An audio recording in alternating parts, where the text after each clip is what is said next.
Então, boa tarde a todos e a todas. Sejam bem-vindos ao nosso encontro virtual do Troca de Saberes, do Redário de Rede de Sementes do Brasil. Espero que vocês fiquem bastante à vontade e sintam-se em casa para fazer parte desse momento tão importante. Hoje a gente vai falar sobre algo muito legal que aconteceu, que foi a participação do Redário na COP30. A gente esteve lá, levou as nossas sementes, as nossas vozes, e hoje a gente quer compartilhar com vocês tudo que a gente vivenciou e o principal, né, o pós-COP. E aí, no nosso primeiro momento, que é o momento das redes, eu queria ouvir de vocês quais são as impressões que vocês têm, né, da COP30. O que vocês entendem sobre a COP30? Boa tarde, povo minha pova. Meu nome é Auremei Pen, indígena do povo Pen do Xingu, Mato Grosso, atualmente diretor da Rede de Sementes do Xingu, mas eu já fui coletor, fui elo, fui também conselho curador e agora diretor. E eu participei da COP através da Federação das Organizações Indígenas do Estado de Mato Grosso e Associação Terra Indígena Xingu. E assim, no meu entendimento, que a COP é uma conferência das nações de vários países que debatem sobre acordos para mudanças climáticas, né? Então, isso é o que a gente sabe da COP. E aí, no Brasil, é um espaço que teria mais participação de várias pessoas que não conseguem ir no COP, né? Até mesmo que foi no Brasil, vários indígenas não conseguiram ir. E quando foram, e não conseguiram entrar no Zona Azul, por exemplo. Ou quando foram também, não tinham muitos apoios, assim, porque mesmo que as organizações indígenas levaram os seus representantes, mas ainda tinha muita gente que não conseguiu ir.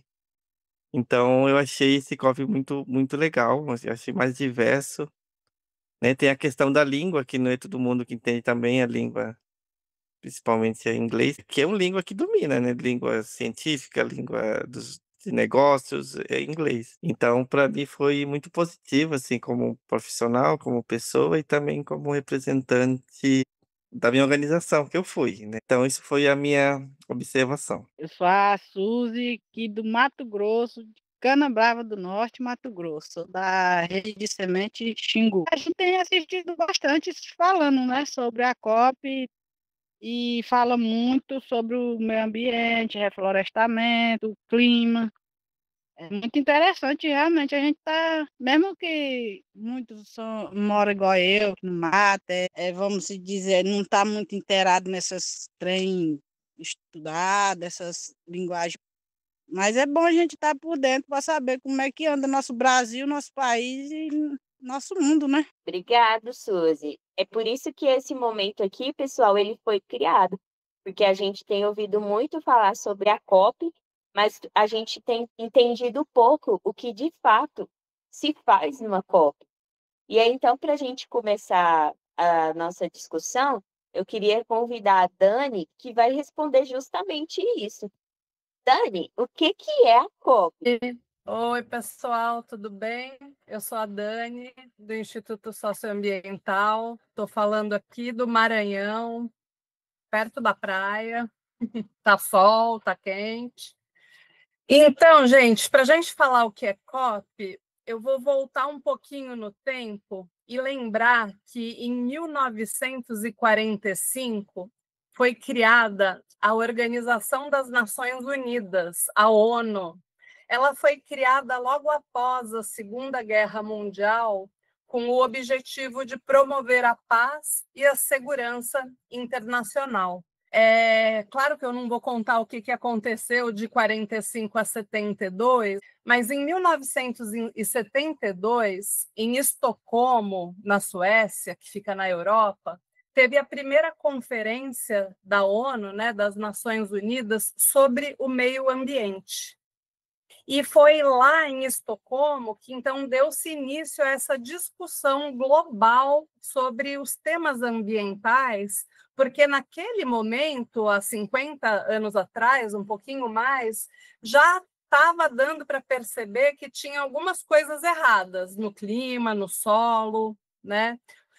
E também foi lá em Estocolmo que foi criado o PNUMA. O PNUMA é o Programa das Nações Unidas para o Meio Ambiente. Então, é uma das agências da ONU que é exclusivamente voltada para o tema ambiental. De 72 até 92, no Rio de Janeiro, aconteceu a Eco 92, ou a Rio 92, também conhecida como Cúpula da Terra, Cumbre da Terra, que foi essa segunda grande conferência das Nações Unidas sobre as questões ambientais. E essa conferência da ONU, ela foi super importante, porque ela marcou, por exemplo, o estabelecimento da Agenda 21 e várias outras coisas. Entre elas, foram definidas 3 convenções que todos os países membros concordaram e, naquele momento, assinaram com a criação de uma convenção quadro sobre mudanças do clima, uma convenção para o combate à desertificação e uma convenção sobre diversidade biológica, entendendo que esses 3 assuntos, as mudanças climáticas, a desertificação e a degradação da terra, e a necessidade de conservar a diversidade biológica ou a biodiversidade, eram fundamentais para o futuro da humanidade. Daí, então, a partir da criação, né, dessas convenções, começam a acontecer as COPs, que são, né, as conferências das partes, reuniões dos países signatários das convenções. Os países signatários das convenções, então, são as partes.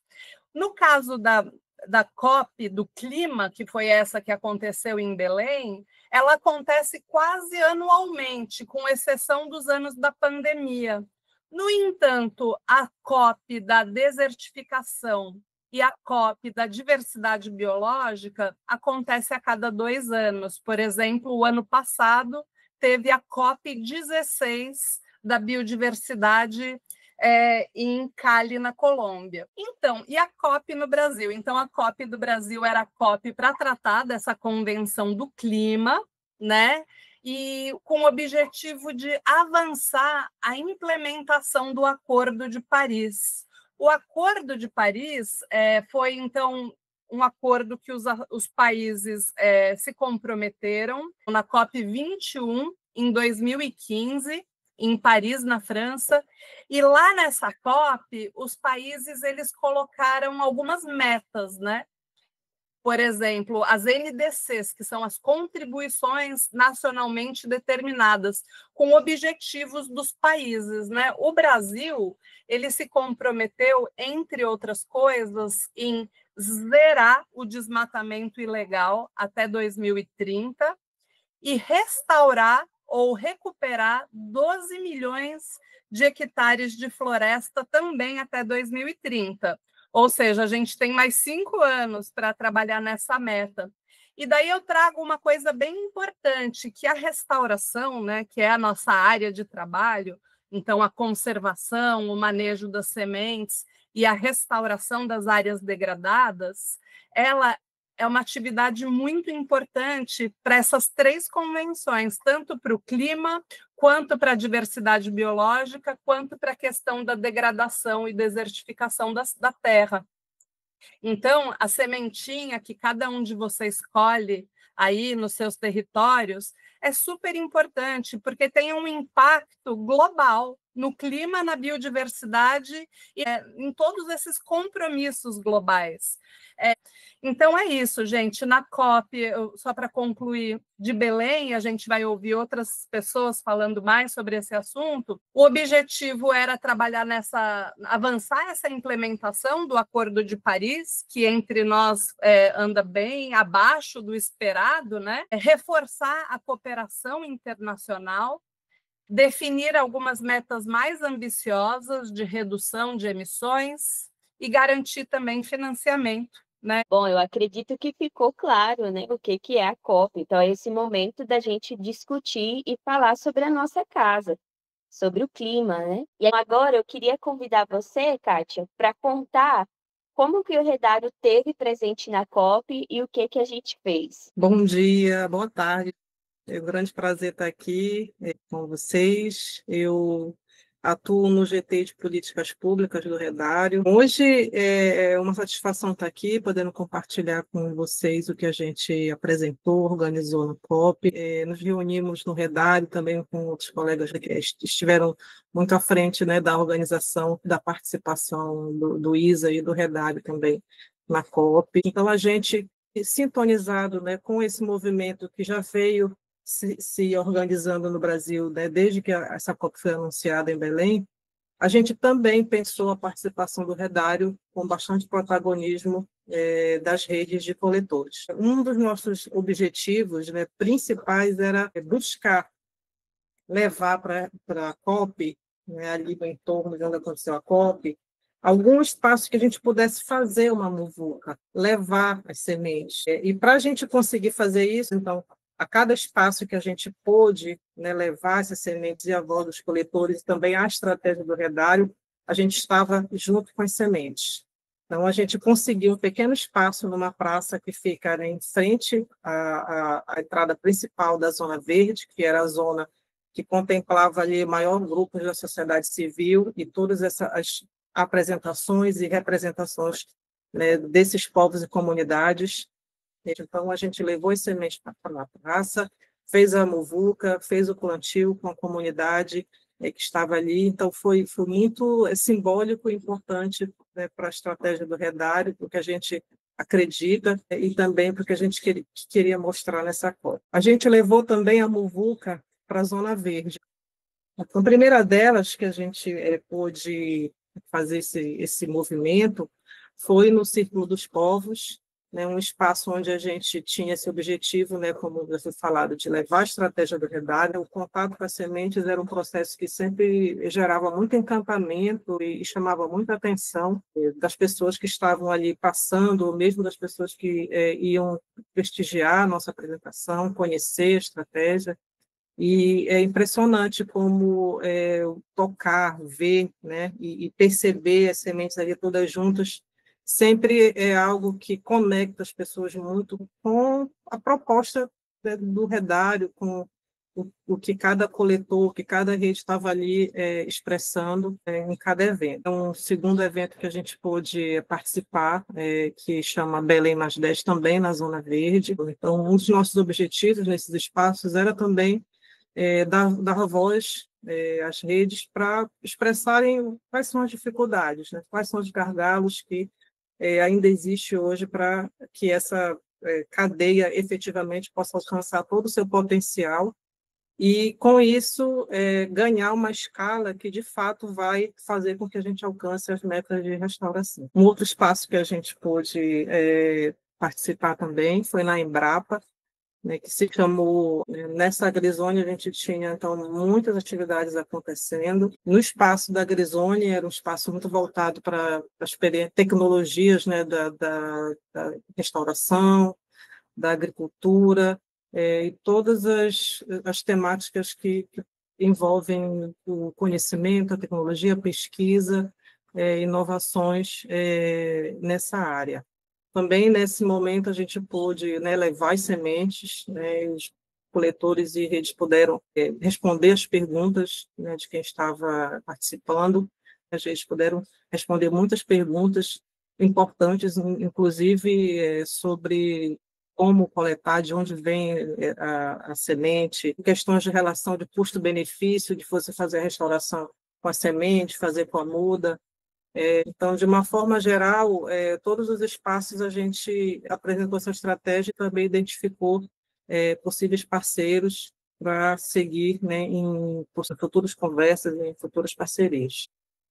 Então, aqui também eu trago para vocês um momento que teve de encontro das redes biomáticas. Então, representantes de todos os biomas do Brasil puderam também se encontrar nesse espaço da Agrizone na Embrapa.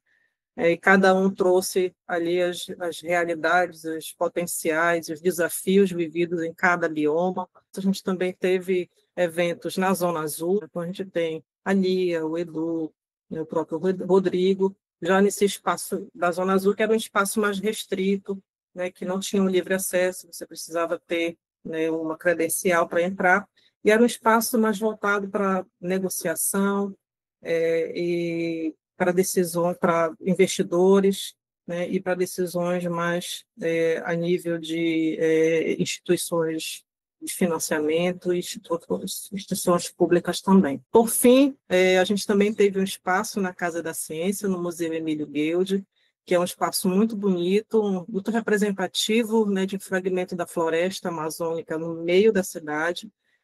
A Dani pôde, né, falar sobre a estratégia do herbario, apresentar alguns resultados.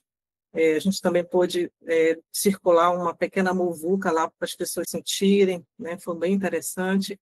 E a gente também teve um espaço de fala junto com a Madá, lá com a Black Jaguar, que é um dos parceiros, lá tem a RCMA, na região do Araguaia, e eu ouvi a Madá, que teve uma fala muito bonita e rica para todos que estiveram presentes. Então, finalizo aqui a minha fala, trazendo a mensagem de que foi muito importante, sempre é muito importante entrar em contato com o que essa vivência no território, com as sementes.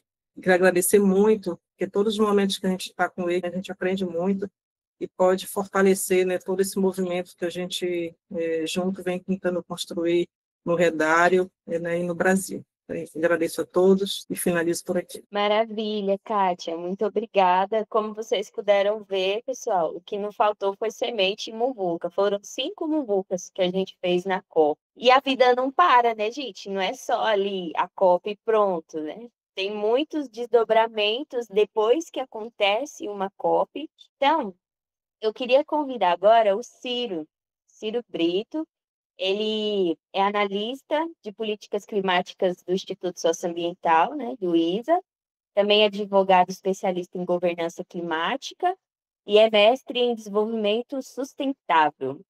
Então, Ciro, você está com a palavra. Primeiro, quero agradecer o convite, dizer que eu tenho profunda admiração pelo trabalho que vocês todos fazem e que é muito bom poder estar aqui junto de uma reunião de vocês, que vai estar conhecendo mais e melhor sobre o trabalho que vocês fazem. Como o Milene me apresentou, eu trabalho no escritório de Brasília e trabalho especificamente com políticas de clima. Então, estava também na COP, especificamente dentro da Zona Azul. Então, para a gente pensar o que fica para depois da COP, o que a gente faz, né, depois da COP, vou fazer um resgate muito breve dos principais pontos que eu vejo que tem interseção com a Movuca, com o Redário, para a gente pensar juntos, na verdade, o que a gente pode fazer com o que saiu da COP. O principal documento da COP chama Mutirão Global. Vocês devem lembrar, ou algumas pessoas ficaram sabendo, que a presidência brasileira da COP30 propôs uma estratégia de mutirão, justamente tentando apresentar para o mundo esse conceito que as comunidades tradicionais, povos indígenas, fazem, que é todo mundo se reunir em um objetivo comum, trabalhar um pouco e compartilhar daquele resultado daquele trabalho.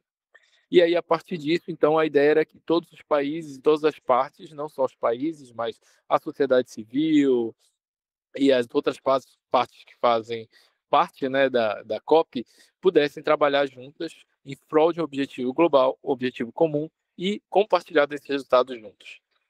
E aí algumas coisas saíram, por exemplo, desses documentos, incluindo o documento Mutirão. A questão dos povos indígenas foi reconhecida, bem como seus saberes tradicionais e os seus direitos territoriais. E é a primeira vez onde essa relação entre a questão indígena, os seus saberes e principalmente os seus direitos territoriais são reconhecidos como uma coisa imbricada, ou seja, uma coisa ligada à outra. Isso é importante porque, como os povos indígenas vêm falando há centenas de anos, não tem como você isolar a questão territorial das outras questões. E a importância de como os territórios eles são uma solução para a crise climática e, por isso, a importância de salvaguardar os territórios. Um dos resultados que nós tivemos, aqui mais falando do Brasil mesmo, foi a demarcação de 10 novos terras indígenas. Então, é um outro resultado a se comemorar também. Além disso, nessa COP, a gente teve finalmente também o reconhecimento da questão afrodescendente. E aí, incluir nessa questão afrodescendente, para quem nunca ouviu falar desse termo, aqui no Brasil a gente fala sobre as populações negras, então as populações que estão nas cidades, mas também que estão no campo, e aí considerando também as comunidades quilombolas, os quilombos. como sendo também um grupo que teve finalmente reconhecimento. O que isso significa? Que se reconhece que esses grupos são grupos também que estão mais sofrendo os impactos da crise climática, as populações negras urbanas e os quilombos, mas também são grupos que têm soluções para combater a crise climática que devem ser observados daqui para frente. E também tivemos o reconhecimento da questão das comunidades locais, que aqui no Brasil a gente pode considerar como as comunidades tradicionais. Quer dizer, todo esse trabalho que a Movuca faz, né, de diversos povos e grupos, a gente pode considerar que entrou dentro dos textos da decisão final. Então, agora, para a COP que vem, a gente pode passar a continuar incidindo para que outras questões mais específicas agora apareçam também como parte das soluções que o mundo está decidindo em relação ao combate à crise climática.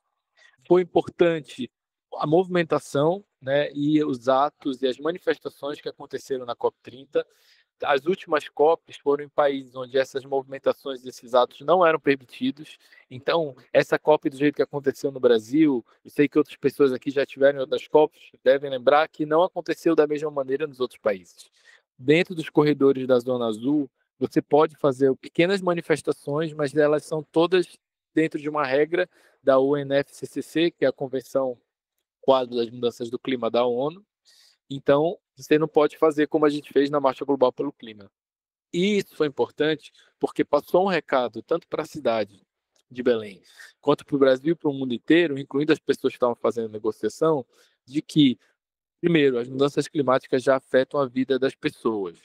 Porque tem uma tendência dentro das salas de negociação que é os negociadores fazerem uma discussão toda baseada apenas na questão do carbono, ou das emissões de gases de efeito estufa, ou no aumento da temperatura.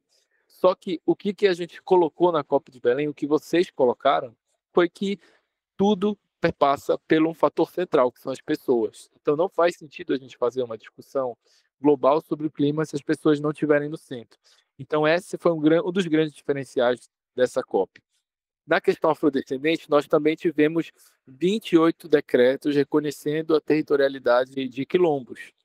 Não são ainda decretos de titulação, mas eles avançam na etapa de titulação desses territórios quilombolas e foram importantes também. É um reconhecimento do Estado brasileiro e o outro também no Estado do Pará. O governo fez a titulação, aí sim o título, né, definitivo, de 12 territórios quilombolas. Então também para a gente perceber o quanto que essa influência, né, do trabalho que vocês vêm fazendo no Redário, na Movuca de Semente, mas também nas marchas, nos atos, influencia o governo no Brasil, mas também internacionalmente das decisões. E o que fica daqui para frente? Bom, nós temos agora os indicadores globais de adaptação, que foi uma coisa que saiu dessa COP. Isso significa que agora todos os países têm um número de 59 indicadores para conseguir mensurar se está havendo mais ou menos adaptação e se a adaptação está sendo melhor. A gente fala de adaptação e a gente fala de mitigação também, que em síntese é a diminuição da emissão de gases de efeito estufa. Então, em adaptação, a gente conquistou esses indicadores a partir da COP do Brasil. Então, qual é o cenário que a gente tem daqui para frente? Que a gente vai conseguir saber se todos os países vão estar se adaptando mais e melhor. Isso é importante, porque principalmente as comunidades que estão sofrendo, principalmente os efeitos das climáticas, são as comunidades mais vulnerabilizadas, são as comunidades tradicionais, os povos indígenas, os quilombos. Então é importante a gente saber se no mundo todo a gente está aumentando e melhorando a adaptação, justamente porque isso vai estar trazendo mais dignidade para essas comunidades, ou seja, para as comunidades em que vocês vivem. Outro ponto sobre mitigação. O grande discussão era se os países iam conseguir sair dessa COP com o mapa do caminho.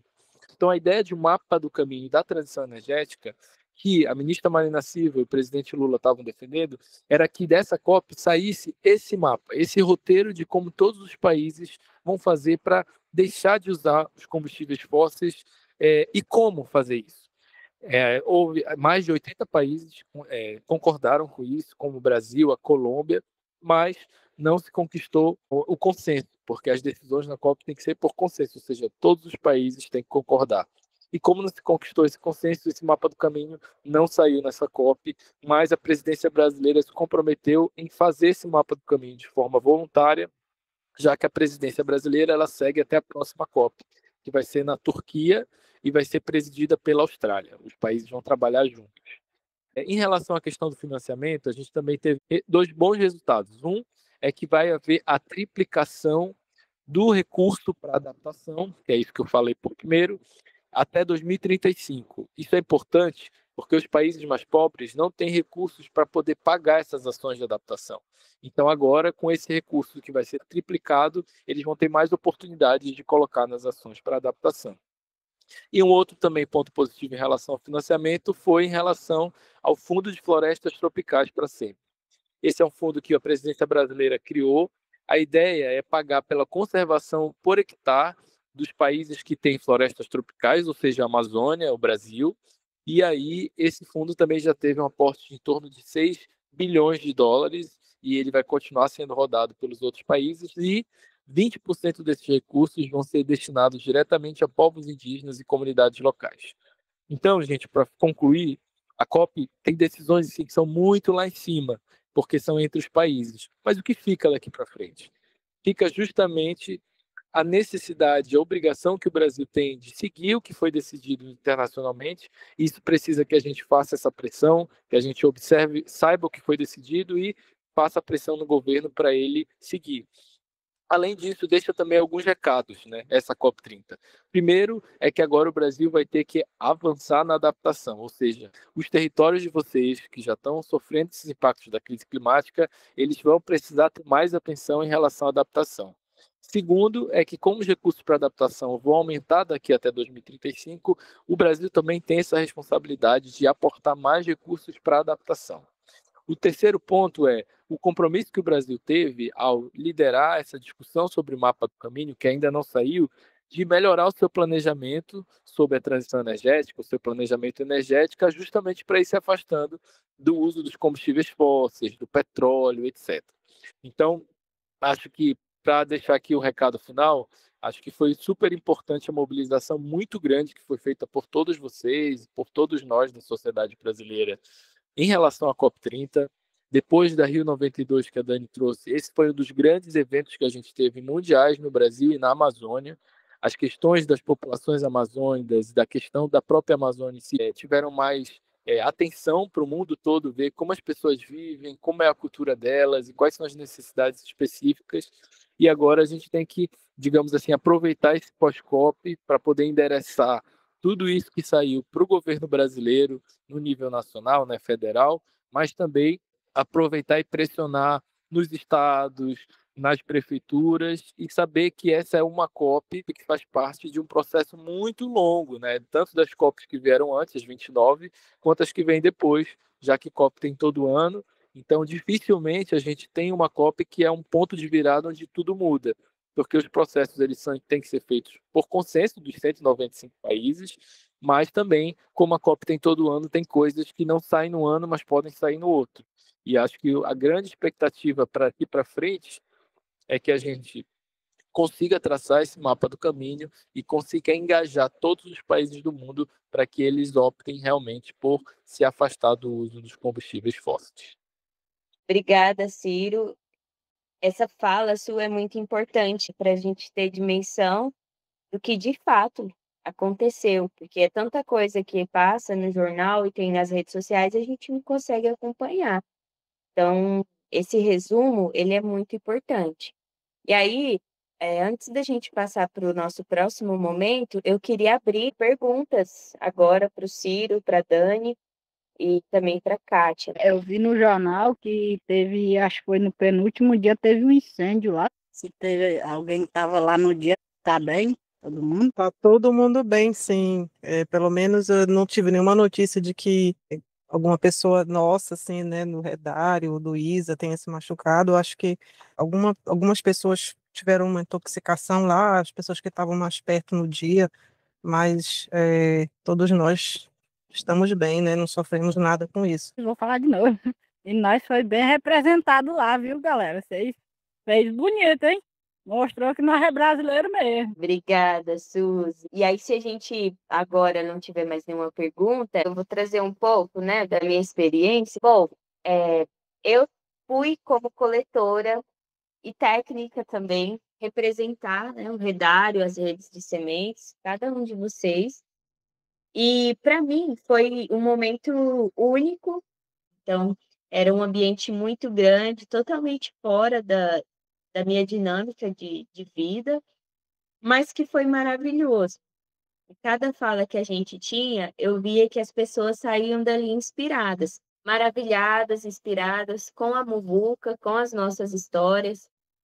Porém, tem os desafios. Não dá para a gente romantizar, né? A gente precisa de apoio, a gente precisa de fortalecimento para continuar esse trabalho. E aí eu queria abrir para vocês comentários, o que vocês sentem, né, quando vocês se veem representados no espaço global como esse. Eu queria contar uma coisa, posso? Então, eu fui para a COP, que é aqui pertinho, né? E eu levei a minha filha mais velha, a Ananda, que tem 14 anos.